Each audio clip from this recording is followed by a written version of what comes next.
الصلاۃ والسلام علیک یا رسول اللہ وعلی آلک و اصحابک یا حبیب اللہ۔ الصلاۃ والسلام علیک یا رسول اللہ وعلی آلک و اصحابک یا نبی نور اللہ۔ حضرات گرامی،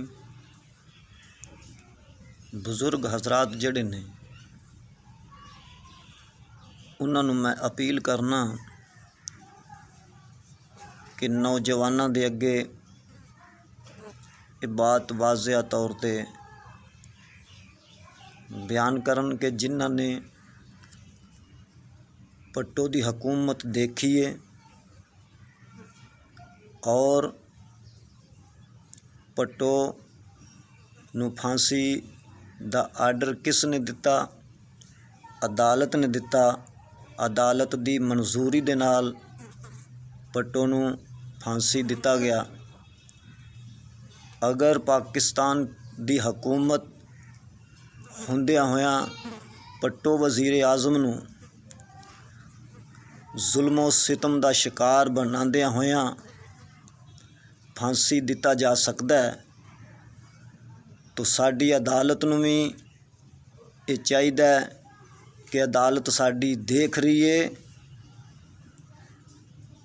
کہ پٹو نے ظلم و ستم تو بے شک کیتے نے، لیکن جیڑا کم پٹو کر گیا کہ قادیانیاں نو کافر قرار دے گیا،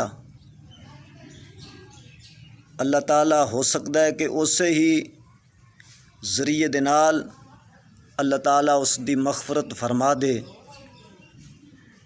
لیکن ایک کافر قرار دینا تو درکنار رہا، کافراں دی حمایت کر رہا ہے، تو کیا عدالت دیکھ نہیں رہی کہ اگر پٹو ظلم و ستم دی وجہ تو پھانسی چڑھ سکتا ہے تو پھر یہ جڑے وزیر اعظم نے یہ بھی ظلم و ستم کر رہے ہیں، تو پھر انہاں دے کر رہے ہیں کہ نبی پاک علیہ الصلوۃ والسلام دے عاشق رسولاں دے کر رہے ہیں۔ تو اگر بات جس دے کول پہنچے وہ اگے اس بات نو شیئر کرے۔ دعا ہے کہ اللہ تعالیٰ ملک پاکستان نو نبی پاک علیہ الصلوۃ والسلام دے صدقے امن دا گہوارہ بنائے اور ملک پاکستان دے اندر حضور نبی کریم صلی اللہ تعالیٰ علیہ وآلہ وسلم دی پکی سچی ملک پاکستان نو محبت عطا فرمائے اور ملک پاکستان نو بد عقیدہ لوکاں دے شر کولوں محفوظ فرمائے۔ آمین۔